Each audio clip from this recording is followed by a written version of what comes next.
Good morning students. तो बच्चों, आज हम ईवीएस में मॉडल टेस्ट पेपर 1 सॉल्व करेंगे। ठीक है, ईवीएस में मॉडल टेस्ट पेपर 1 हम ये मॉडल टेस्ट पेपर इसलिए सॉल्व कर रहे हैं बच्चों, ताकि जो चैप्टर्स आपके कंप्लीट हो चुके हैं उनका हम एक बार रिवीजन कर लें, क्योंकि रिवीजन करना भी बहुत ज़रूरी है ना। हम आगे पढ़ते जाएं लेकिन पीछे के जो आपके चैप्टर्स हैं अगर वो रिवाइज नहीं होंगे तो आपके पढ़ने का मतलब क्या रह जाएगा, नहीं ना, कोई यूज़फुल नहीं है फिर। इसलिए रिवीजन भी हमारे लिए बहुत ज़रूरी है। अब आज हम क्या रिवाइज करेंगे, ईवीएस के चैप्टर 1 को, 2 को और 3 को। किसके थ्रू? इस मॉडल टेस्ट पेपर 1 को सॉल्व कर हम चैप्टर 1, 2 और 3 को रिवाइज करेंगे। ठीक है बच्चों, तो चैप्टर 1, 2 और 3 को रिवाइज करना स्टार्ट करते हैं। तो देखिए, फर्स्ट क्वेश्चन क्या है बच्चों, मल्टीपल चॉइस क्वेश्चंस। क्या है first question? Multiple choice questions. First question में आपको मल्टीपल चॉइस क्वेश्चन से मीन्स आपको ऑप्शंस दिए जाएंगे, उसमें से आपको करेक्ट ऑप्शन टिक करना है। ठीक है, फर्स्ट क्वेश्चन क्या है बच्चों, blank Lay's the foundation of a human being. मतलब एक इंसान की नींव कौन रखता है, एक इंसान को इस दुनिया में कैसे आया इंसान, किसकी वजह से आता है? चिल्ड्रन की वजह से, बच्चों की वजह से, फैमिली की वजह से या ग्रैंड पेरेंट्स की वजह से? हमें हमारी नींव कौन रखता है, हमारी बुनियाद, हमारी स्थापना कौन करता है? हम कहाँ से आते हैं? अपनी फैमिली से ही तो अपनी इस दुनिया में, बाहर तो हम दुनिया में बाद में आते हैं। हमारी फैमिली तो ही हमारी फाउंडेशन ले। किसी भी ह्यूमन बीइंग की नींव कौन रखती है? एक परिवार, फैमिली। तो इसका करेक्ट ऑप्शन क्या है? सेकंड।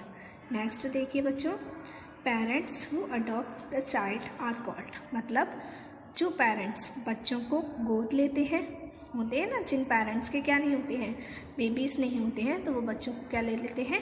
गोद ले लेते हैं। तो उनको क्या बोलते हैं? अडॉप्टेड चिल्ड्रन, फॉस्टर पेरेंट्स या सिंगल पेरेंट्स? क्या बोलते हैं उनको? फॉस्टर पेरेंट्स बोलते हैं ना। अडॉप्टेड चिल्ड्रन तो कौन हुए?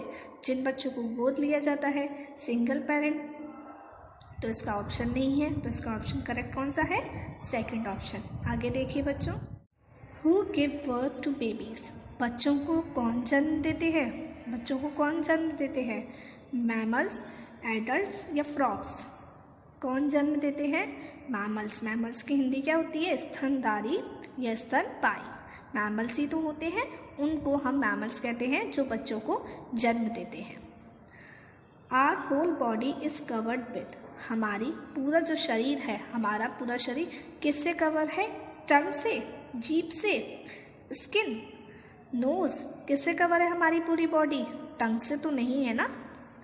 स्किन, नोज, नोज से है, नाक से है हमारी पूरी बॉडी, पूरी बॉडी पे नाक, नोज है नहीं ना। क्या है, किससे कवर है हमारी पूरी बॉडी? स्किन से। तो इसका कौन सा ऑप्शन करेक्ट है बच्चों? सेकंड।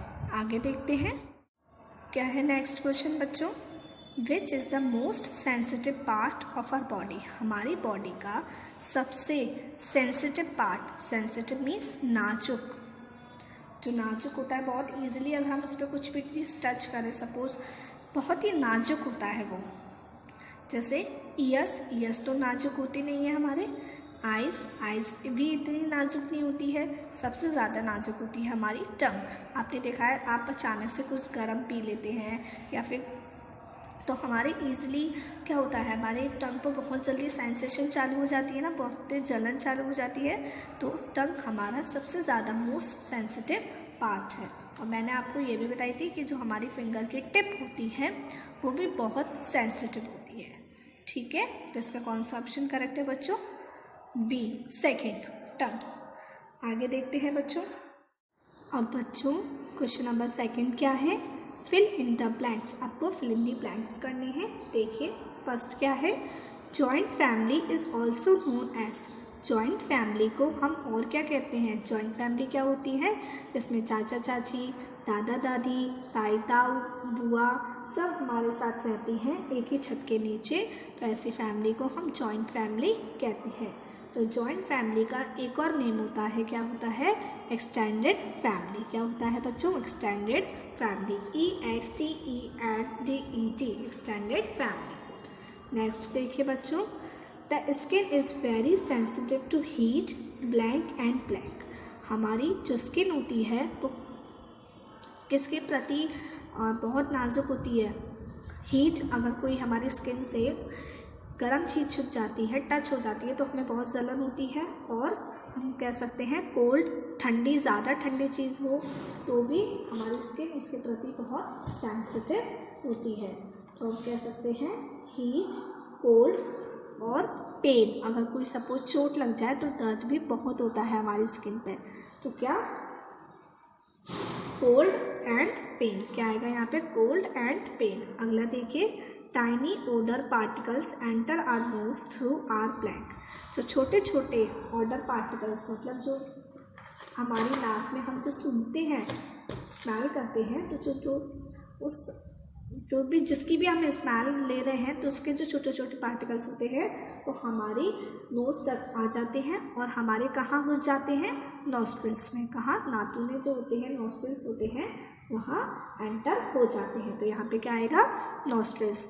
NOSTRILS, nostrils. अगला देख, नेक्स्ट क्वेश्चन क्या है बच्चों? Blank and blank produce young ones of their own kind. कौन अपने जैसे और प्रोड्यूस करता है? कौन अपने जैसे जो ह्यूमन बीइंग्स होते हैं वही तो बेबीज़ को जन्म देते हैं, अपने जैसे और प्रोड्यूस करते हैं। तो यहाँ पे क्या आएगा? Animals and human beings. ANIMALS, animals and human beings produce young ones of their own kind. Next क्या है बच्चों? A blank family is the one in which a male is head of the family। ऐसी family को हम क्या कहते हैं? जिसका जो हेड होता है, जो मुख्य होता है, हेड होता है, वो कौन होता है? मेल हेड होता है। जैसे उस फैमिली को हम क्या बोलते हैं बच्चों? Patriarchal family. क्या है स्पेलिंग? PATRIARCHAL। और जिसमें फीमेल हेड होता है उसको हम मैट्रियार्कल फैमिली बोलते हैं। Patriarchal family. क्या आएगा यहाँ पर? Patriarchal family. PATRIARCHAL, patriarchal family. ठीक है, नेक्स्ट क्वेश्चन देखिए बच्चों। नेक्स्ट देखिए, गिव वन वर्ड आंसर। आपको वन वर्ड आंसर देने हैं, मतलब आपको इनका आंसर सिंगल एक वर्ड में देना है। विच is the largest sense organ. हमारी बॉडी का पूरा सबसे बड़ा लार्जेस्ट सेंस ऑर्गन कौन सा होता है? सबसे बड़ा। देखिए कौन कौन से सेंस ऑर्गन होते हैं हमारे पास? आइज, नोज, ईयर्स, स्किन और आइज हो गई आपकी, नोज, ईयर्स, स्किन और टंग। ये क्या होते हैं? 5 सेंस ऑर्गन्स होते हैं। तो इसमें से सबसे बड़ा सेंस ऑर्गन कौन सा होता है? स्किन। क्योंकि आपने देखा है स्किन हमारी पूरी बॉडी पर स्किन ही होती है, तो skin is the largest sense organ. बस आपको यहाँ पर क्या लिखना है? Skin. Who grows inside its mother's womb. मतलब कौन अपनी माँ की कोख में पैदा होता है? कौन होता है माँ की कोख के अंदर? कौन होता है? बेबी, बच्चा। तो यहाँ पे क्या आएगा? Baby, BABY। अगला देखिए, name the process by which all living things produce more of their own kind. मतलब आपको उस प्रोसेस का नाम बताना है जिसके थ्रू जो सारे लिविंग थिंग्स होते हैं, सारी लिविंग थिंग्स जो होती हैं वो अपने जैसे और प्रोड्यूस करते हैं। तो अपने जैसे और प्रोड्यूस करने वाली प्रोसेस को हम क्या बोलते हैं बच्चों? क्या बोलते हैं? रिप्रोडक्शन। REPRODUCTION, reproduction. रिप्रोडक्शन मतलब प्रजनन। प्रजनन की प्रक्रिया होती है जिससे जो ह्यूमन बींग्स होते हैं वो अपने जैसे और प्रोड्यूस करते हैं। नेक्स्ट देखिए बच्चों, how many different odours can a normal person detect. मतलब कितनी सारी ऐसी अलग अलग तरीके की स्मेल्स होती हैं, ऑर्डर होती हैं, सुगंध होती हैं जो एक नॉर्मल पर्सन डिटेक्ट कर सकता है, मतलब एक नॉर्मल पर्सन पहचान सकता है। तो ऐसी आपकी कितनी ऑर्डर्स होती हैं? लगभग 10,000 ऐसी स्मेलें हैं जिन्हें हम पहचान सकते हैं। 10,000। ठीक है। Who gives us strength to face the world outside. अब जो बाहर हमारी दुनिया है उससे लड़ने की शक्ति, उससे लड़ने की ताकत हमें कौन देती है? कौन देती है? हमारा परिवार। तो यहाँ पे क्या आएगा? Our family. बाहर दुनिया से लड़ने की ताकत हमें हमारी फैमिली तो देती है कि हम अपनी दुनिया से लड़ सकें, कुछ कर सकें। तो दुनिया से लड़ने की ताकत हमें हमारी फैमिली देती है। तो यहाँ पे क्या आएगा बच्चों? Our family. ठीक है, नेक्स्ट क्वेश्चन देखिए अब। नेक्स्ट क्वेश्चन है आंसर द फॉलोइंग क्वेश्चंस। आपको ये क्वेश्चन नंबर 4 है। क्वेश्चन नंबर 4 में क्या करना है? आपको कुछ 4 क्वेश्चंस दिए गए हैं या 4 and 5 क्वेश्चंस दिए गए हैं जिनको आपको आंसर करना है, उनका आंसर बताना है। Write 4 values that we learn from our family. आपको ऐसी 4 वैल्यूज लिखनी है जो हम अपनी फैमिली से सीखते हैं। तो देखो बच्चों, हम अपने परिवार से बहुत सारी अच्छी बातें सीखते हैं, तो उसी में से आपको कुछ 4 अच्छी बातें लिखनी है। तो आप ये बुक में देखिए, पेज नंबर 7 पे सारी वैल्यूज़ दी गई हैं। पेज नंबर 7 पे दी है ना सारी वैल्यूज़। 1 2 3 4 5 6 7 वैल्यूज़ हैं। देखिए क्या हमें हमारा परिवार ईमानदार होना सिखाता है, सत्यवादी होना सिखाता है, और हमें बड़ों का रेस्पेक्ट करनी चाहिए, उनकी बात माननी चाहिए। हमें ज़रूरतमंद लोगों की, गरीब लोगों की मदद करनी चाहिए, सबसे प्यार से बात करना चाहिए, सबके साथ अपनी चीज़ों को शेयर करना चाहिए। ठीक है, देखिए फर्स्ट पॉइंट क्या है बच्चों, मेरे साथ साथ बोलिएगा। To be truthful and honest. To be truthful and honest. Next, to respect and obey elders. To respect and obey elders. Third, to help poor and needy people. To help poor and needy people. Next, to share things with others. To share things with others. Next, to be polite with all. To be polite with all. ठीक है, ये है आपका question number 1। Next question देखिए बच्चों।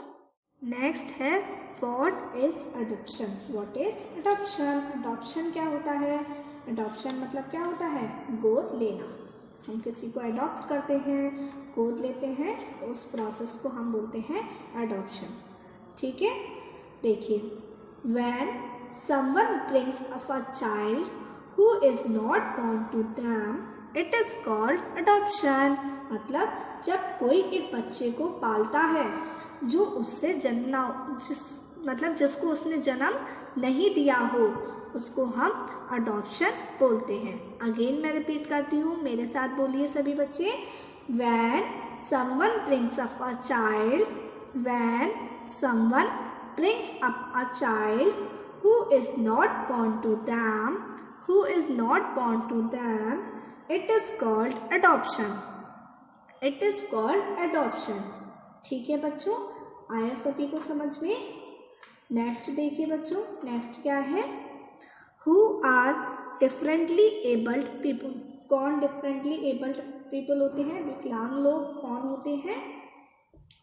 The people who, जो लोग देख नहीं सकते, बोल नहीं सकते या सुन नहीं सकते, या फिर उनके फिजिकली या मेंटली कोई डिसेबिलिटी होती है, उनको हम डिफरेंटली एबल्ड पीपल कहते हैं।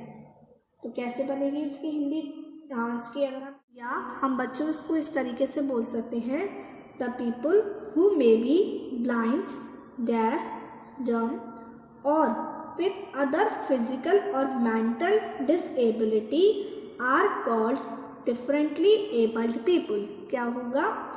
The people who may be blind, deaf, dumb और with other physical or mental disabilities are called differently abled people। ठीक है, नेक्स्ट क्वेश्चन देखिए बच्चों, क्या है? How can we care our nose. मतलब हम अपने नोज की किस तरीके से देखभाल कर सकते हैं। हमें अपनी नोज की देखभाल करनी चाहिए ना। तो देखिए फर्स्ट क्या है, हमें अपनी नोज को बिल्कुल साफ रखना चाहिए। हमें अपनी नोज़ में कोई भी नुकीला शार्प ऑब्जेक्ट नहीं डालना चाहिए, या कोई भी ऑब्जेक्ट हमें अपनी नोज़ में नहीं डालना चाहिए। ठीक है, और जब हमें छींक आती है या हमें जुकाम होता है तो हमें अपनी नोज़ को टिश्यू या फिर कोई साफ रुमाल से साफ़ करना चाहिए। एक टिश्यू या फिर एक साफ रुमाल से साफ़ करना चाहिए या उसको इस्तेमाल करना चाहिए। ठीक है, फर्स्ट पॉइंट क्या है बच्चों? Keep your nose clean. We should keep our nose clean. We should keep our nose clean. Next, we should not put any object in our nose. We should not put any object in our nose. We should use a tissue or clean handkerchief when we sneeze. जब हमें छींक आती है, जब हम sneeze करते हैं तो हमें टिश्यू या फिर एक साफ रुमाल का इस्तेमाल करना चाहिए। ठीक है बच्चों। अब बच्चों नेक्स्ट एक्सरसाइज है आपकी वर्ड मीनिंग्स। आपको इनकी हिंदी में मीनिंग लिखना है। ठीक है, फर्स्ट है sense organs. Sense organs means ज्ञानेंद्रियाँ। Next appetite. एपेटाइट मीन्स भूख, जो हम भूख लगती है ना हमें तो उसको बोलते हैं एपेटाइट। एपेटाइट मीन्स भूख। नेक्स्ट है मैमल्स। मैमल्स मीन्स क्या होता है? स्तनधारी या स्तनपाई। मैमल्स स्तनधारी या स्तनपाई। Next commitment. कमिटमेंट मीन्स होता है वादा। कमिटमेंट मीन्स वादा। Next strength. स्ट्रेंथ मीन्स होती है ताकत। स्ट्रेंथ मीन्स ताकत। Next reproduction. रिप्रोडक्शन मीन्स प्रजनन। रिप्रोडक्शन मीन्स प्रजनन। ऑर्फनेज मीन्स ऑर्फनेज मीन्स होता है अनाथालय। ऑर्फनेज मीन्स अनाथालय।